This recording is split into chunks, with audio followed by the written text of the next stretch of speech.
So, okay. What is that word? Pulchrinius? No, I won't see that. I'll just remember that. Pulchrinius? No, it's not pulchrinius. I know it is pulchritudinous. Right. So the second word is consanguineous. No, it's consanguineous. Okay, what is guineous? Maybe a guinea pig. I don't know. Okay. So the third one is in ata, in arota, something. What is that? In aromata. Oh, I forgot that completely. Because you know what? I've been reading all these three words for the past 10 days, but without just seeing them in the book, I can't even remember the details and how to pronounce it and make a sentence out of it. What's the problem? Hmm.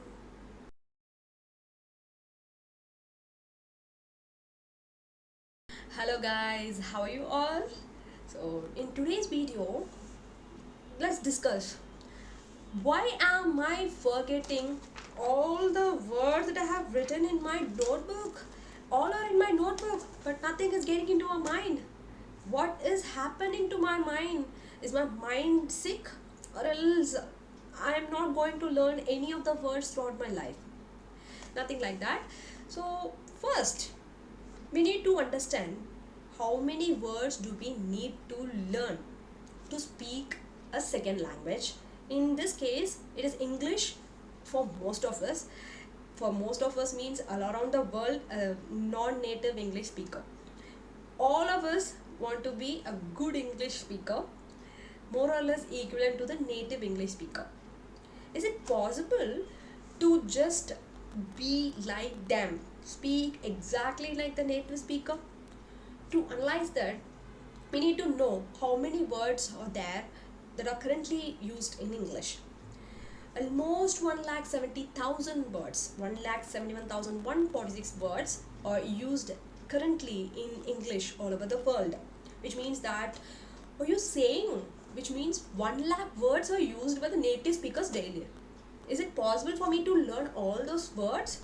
Which means that my notebook itself is not going to handle all those words. Doesn't mean that native speakers only use 15,000 to 20,000 English words in their day to day conversation. You might be asking, okay, this girl is telling that only 15 to 20,000 words are enough. From today onwards, I am going to write down all the 15,000 words that are used by the native speakers. I am going to speak in English one day. Sorry to say this, but a study from Taiwan stated that continuously studying all those vocabulary that are frequently used by the native speakers, by the non-native speakers, all those people failed in remembering those words. Although they learned the vocabulary for 9 years continuously, they can't even remember the frequently used 1,000 words. Which brings us to the point, which means that not even remembrance of 1,000 words as a non-native speaker is is a achievable goal. Is it unrealistic? 1 lakh words impossible to memorize. 15,000, 20,000 words impossible to memorize. 1,000 words impossible to memorize. Are you saying to me that I need to forget the dream that one day I'm going to speak in English? No, I'm not saying that. First, I want to make sure, are you able to understand what is spoken in English by the speakers? First, non-native speakers English, or can you understand? The second most important thing, can you able to understand the English speakers? It's very important question. Only when you able to understand, then you can speak first. So to understand day-to-day conversation, you at least need to know 800 to 1,000 words and choose the 1,000 words from movies, having subtitles from the English movies, or else like go and have some journals, just basic journals, don't go to advanced journals, or else like from any other English sources. This 800 out of 1,000 words is going to help you recognize 75 percentage of the conversation that is happening to you. What is the purpose of language in the first place? The purpose of the language, the purpose of English, or purpose of any other language is to communicate what is in your mind to the one opposing you. That is the basic need of it. And to understand the dialogue in the TV, so when you are in the subtitle level, 800 to 1000 words is enough. But when you are not using any subtitle, or when you're just gone to any New York or California or any other English speaking countries, you at least need to know 3000 words. So to understand the advanced journals, here comes to not only advanced journals, advanced speakers are there all over the world, some only very rare. So for that you need to know at least 8000 to 9000 words. For me, this 1000 words is achievable, and next comes this 3000 words is still achievable. But this 8000 to 9000 itself, I'm not going to say it is achievable. But if you are very much into learning depth of the English, you can go ahead for it. But 1000 words, we are going to concentrate on 1000 words from now on. Mistakes while choosing the words. I said 1000 words is our first goal. So, what word should I choose? Look, if I am going to give you 3 words now, which is going to improve or else enhance your vocabulary, which word will you choose? All 3 words will be having the same meaning. One is a simple word, and second one is a moderate word, and third one is an advanced word. So the first one is girlfriend. The second one is significant other. Third one is inamorata. All these 3 words are having the same meaning, denoting a lover, right? Which word will you choose? Few years back, when you asked me this question, which word will you choose, I will definitely choose inamorata. Why do I need to choose such a word that is hard to pronounce, which I did in the intro of the video? Because I thought that a fancy word is really challenging to me, which is going to challenge me for my pronunciation and my vocabulary enhancement. But we all make this mistake, thinking that fancy word, that is advanced tough word, is a thing that we need to learn first. Definitely not. Advanced word take place in the exams like IELTS and TOEFL, not in day-to-day conversation.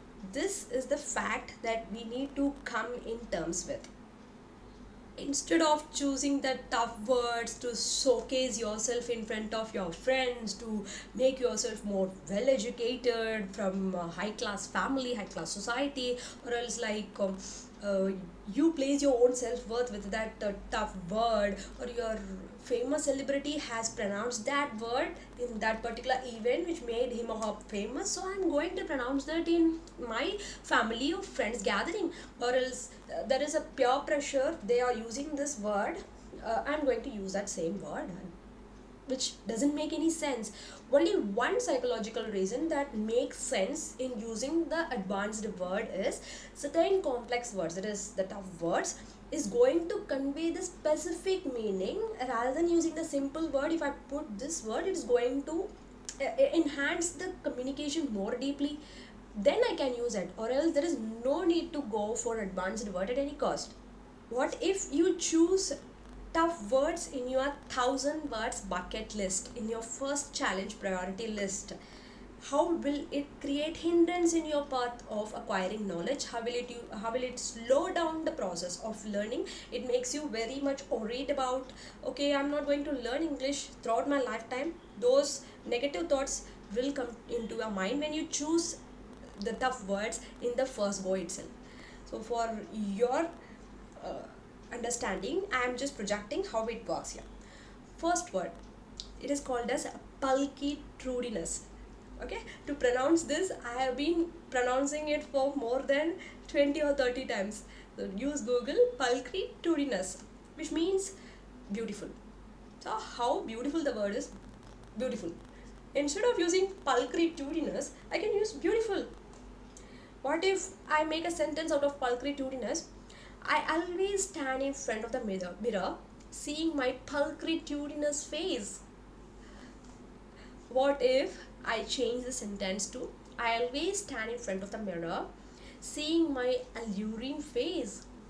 What if I simplify more into I always stand in front of the mirror seeing my beautiful face? See? So the third sentence that should be your starting point. Second example, consanguineous. Consanguineous. Okay, go and use a pronunciation from Google again, which means blood relative. Consanguineous is blood relations. Okay, being consanguineous doesn't give them the right to interfere in our life. What if I say being agnate relatives doesn't mean that they can interfere in my life? Being biological relative doesn't mean that they can interfere in my life. See, biological relative is more easier using agnate than consanguineous. Okay, consanguineous.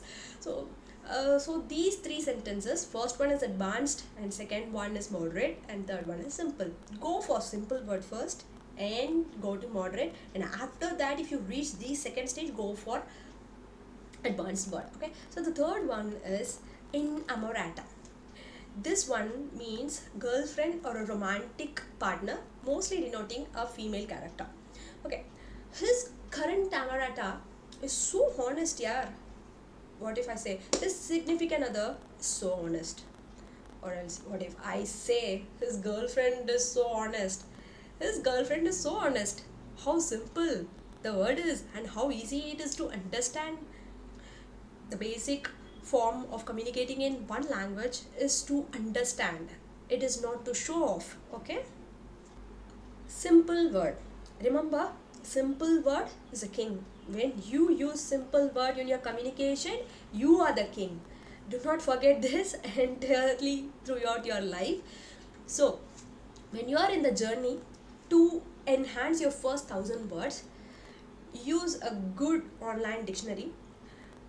Previously I used many complicated online dictionaries and some simple too, but I was particularly preferring complicated words, as I said, and I wanted to know how was your experience related to the advanced language. Do you also do the things like going for advanced words, neglecting the simple words? If you did that, put that in the comment section for all of us to know the experience. It would be good to know the mistakes so that next time we will adjust that, no? So now currently I'm using thesaurus.com dictionary, where it states strongest synonym match, strongest antonym match.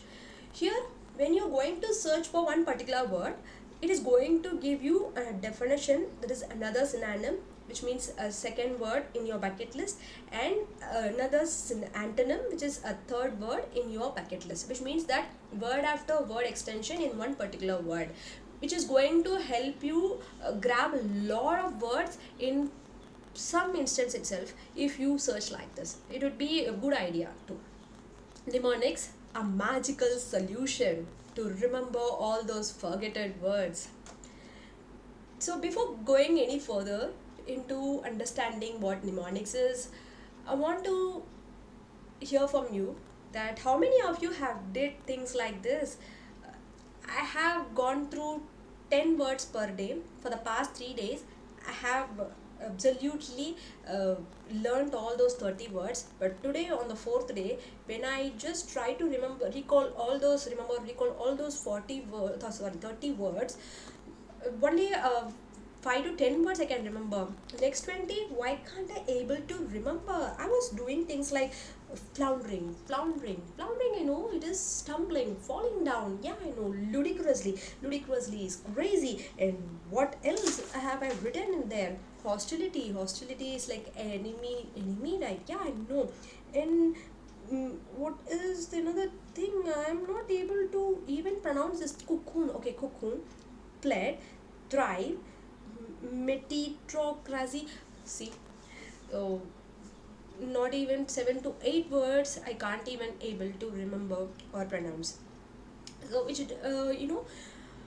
memorization or vocabulary enhancement doesn't mean that repeating it over and over again, like what I showed it to you. It doesn't mean you need to you need to hear the word from one ear and you need to let go of that throughout your another ear. If you read like this, it's not going to make any sense. Instead of that, you need to associate this word to particular image, which is called as spatial memory, which is done not only by human beings but also to animals.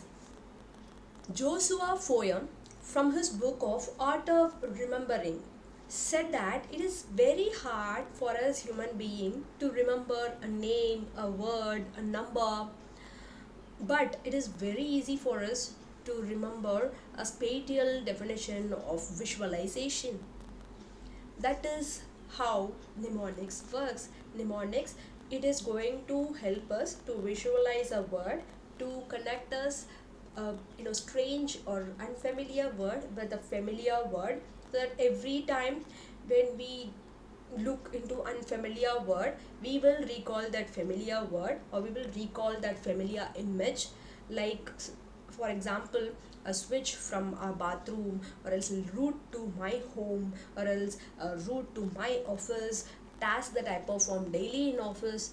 All those things are recorded in our spatial memory. It's time to get into the mnemonics on hand experience.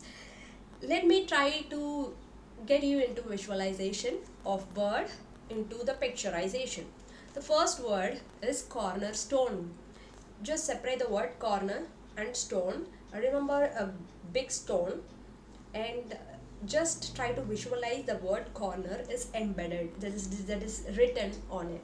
Or else, if you want to remember the word along with its definition, visualize a stone which is placed on the corner of the newly built building, which is above the foundation. As I have said, foundation, which is the meaning of cornerstone, a keystone. So in this way, you can remember the word and also its definition. The second word is scrutiny. All these words are just simple words. So the mnemonics for simple words, you can also use dictionary. So second word, scrutiny. Screw plus tin. So analyze or examine carefully that the screw is inserted completely inside the tin. As I said, analyze or examine. It is the meaning of the word scrutiny, and you just name the scrutiny as per your own definition of another word, screw plus tin. So scrutiny. You can also use mnemonics dictionary, as I said. Look guys, I'm still obsessed with my three words: pulchritudinous, consanguineous, inamorata. So I also want to perform mnemonics on this. I wanted to make an experiment on the tough words. It's my obsession, leave that. But anyways, let's do the mnemonics for these three. Pulchritudinous, which is, I name it as pulsar plus attitude. How am I going to make a sentence out of it? Pulsar attracts attitude girls. So pulchritudinous, pulsar attracts attitude beautiful girls.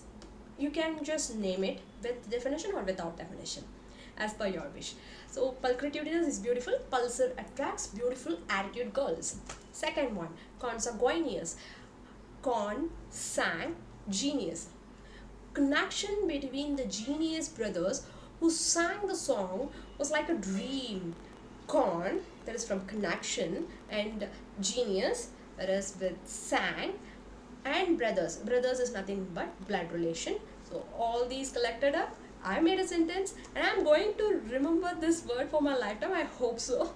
And I also made these three words easy for you to remember, I hope so. So the last word, inamorata. In amor, ata. Amor is a Spanish word which means love.